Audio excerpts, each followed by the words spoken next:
everybody, this is Annie, and that's Lori, and this is Libby Lou, and today we're visiting Libby Lou's Safe Haven. Welcome to Animal Bond Academy.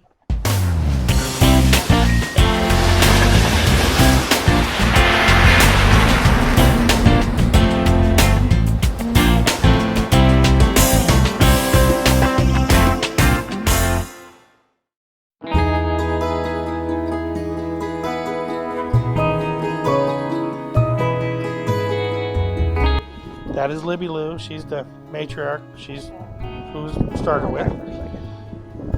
And this is Fleetwood. He's got the most beautiful eyelashes.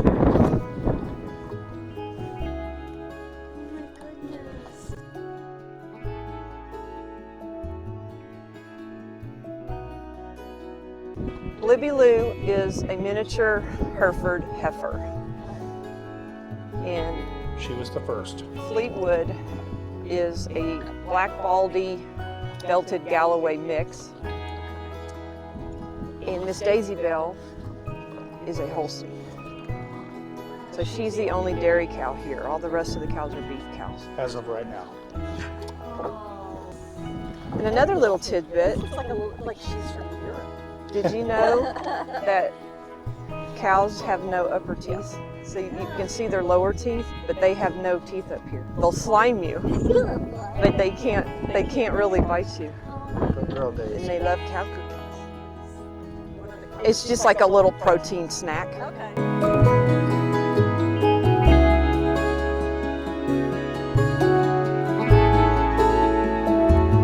Yeah, let's talk to the donkeys. The donkeys like me. More carrots. Hi, donkeys. Tell us a little bit about these guys. Okay. Oh, well, let's start with Miss T, because she. Miss T was actually rescued in Colorado. She was volunteering at an equine center when Miss T came in. And she was rescued from a ranch that could no longer take care of them. And Miss T is actually, most people look at her and they'll say, she's not a donkey, she's a mule. But that's not exactly true. She's actually the world's largest donkey breed. And her breed was actually started by George Washington himself. Really? Yes. it dates back to colonial times. She's a mammoth jack stock donkey.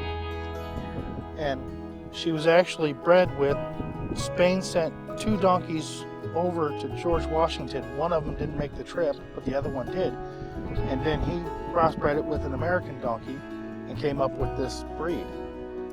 Wow. And so she is the world's tallest donkey breed. They take, and they're an endangered They're endangered breed. breed because of once the tractors came about, there was no longer really a use for them in farming. And so when Miss T came into the equine center there, Lori immediately texted me and said, "You're gonna fall in love with this one." Yeah. Yeah. And she brought me to meet her, and we just couldn't say no. We had to bring her home. She, as you can see, her back legs, her knees are pretty swollen. She's got severe arthritis. She's on supplements the rest of her life. By us adopting her, it guarantees that she can just stay in retirement. She will not have to work. She can just be, Don't have to worry about Be a someone putting donkey. a child up on her she won't back be or ridden. nothing. And she, like I said, she's just the sweetest thing. When she trusts you, she'll come up to you and she will bury her snout into your chest and just let you rub her ears. And they're velvet. They're velvet ears.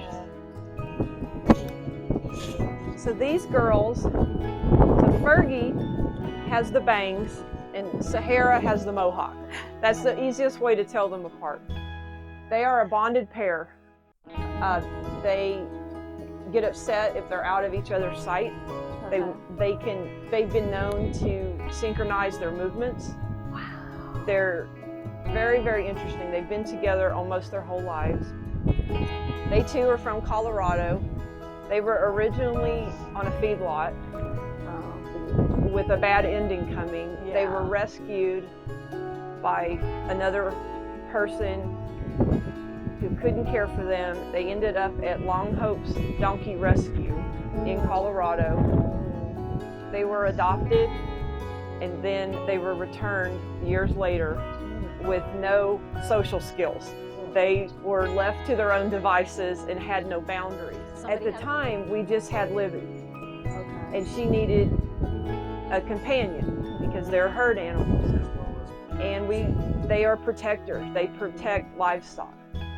And in Colorado, there are mountain lions, coyotes, a lot of predators. So for both companionship and protection, we went to Long Hope's in hopes of adopting a donkey. And we learned when we got there that unless you have a lone donkey or lone horse, they require you to adopt them in pairs because they bond. Yeah, okay. So since we just had a cow, we ended up getting two. So we ended up with this bonded pair. And Okay, so when you get a new animal, what's the introduction like? it's so much easier than introducing dogs and cats. Is it? Oh my gosh. Oh, Basically, it's using common sense, yeah. number one. Okay. Having a barrier in between, letting them smell each other, Yeah, maybe yeah. go nose to nose, get acquainted a little bit, Okay.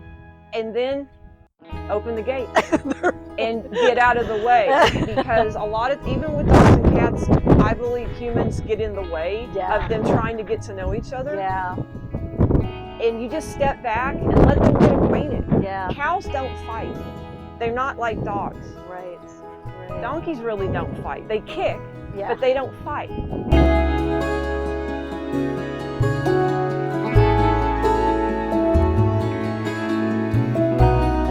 I grew up in Texas, Yeah. but I was okay. it was not in the country, it was in suburbia. Uh-huh. So my only exposure to cows was, as a child, was riding in my parents' back seat when we would go on vacation. I would see the cows on the side of the road, and Mm-hmm. I just thought they were so pretty and gentle. And I thought, maybe someday I'd like one, but having no idea of how to care for one or anything. And then as you get older, life gets in the way. But in 2016, I lost both my parents in a span of 3 weeks. And that really threw me for a loop. Yeah. We had talked, and I needed a change. I was Yeah. full of grief. Of course. So we moved to the country. I got Libby, and she healed my heart. She reached a part of me that no human could, even though I had a great support system. Just the time I spent alone with her, talking to her, telling her how I was feeling, healed me. And I felt like I owed it to her to help her and her kind. Nice. And to thank her, I started a sanctuary and named it after her. Oh, I figured that's the best tribute I could do. it's beautiful. That really is beautiful.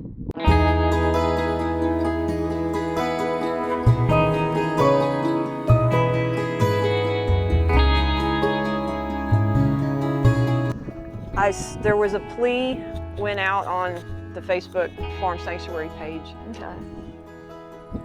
Basically, their situation, they and I think the total herd size was about 11, and they had grown up at the small ranch. It was a closed ranch, Uh-huh. and their elderly female caretaker loved them dearly, but she got ill and was unable to care for them anymore, and the rest of the family didn't want them. We are unable, unfortunately, to take all of them. Yeah. So I basically took half of them. So we kept mother and daughter together. So there's two mother-daughter pairs and then a cousin. Okay. After we had our baby last Friday, Yeah. One of the 20-year-olds had her baby on Saturday. And What's the gestation for a cow? 9 months, same as humans. Really? There's the baby. There's, Oh, so that's mom. Wait, Mom is. Oh, that's Mom. Oh, Auntie's taking care of you, huh? Hey. Hi, loves. Hi, guys. Good girl.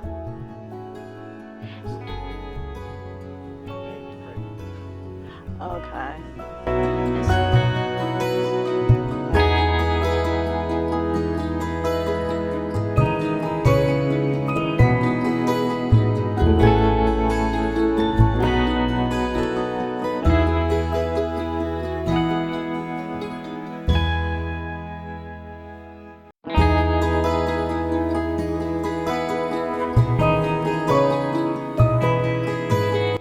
So what's the difference between a huge sanctuary and then a micro sanctuary? A micro sanctuary, actually that term is relatively new, and it basically is the premise, and I really, really like this premise, that any vegan home can be a micro sanctuary. Even if it's one animal, it doesn't have to be a cow, it could be a rat, it could be an insect, it could be anything that's not designated as a companion animal. And it gives you the power to make a difference right now. You don't need to wait till you have 20 acres. You don't have to wait till you have $20,000. It empowers you to say, okay, I'm gonna step up and I'm gonna make a difference right now, even if it's for one animal or two animals. And maybe in the whole scope of the world, that doesn't look like a lot, but to those one or two animals, it is a lot. So we'll never be more than a micro sanctuary. We're not trying to grow up and become a big one. We have limited space, we have limited resources. We are a micro sanctuary and we're proud of it.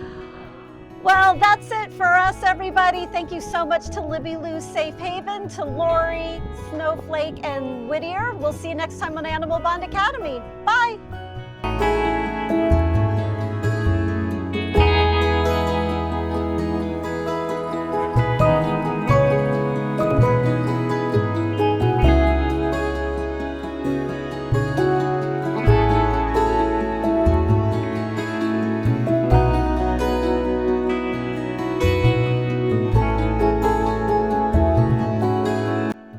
Looking for new ways to engage your students in humane education and the human-animal bond?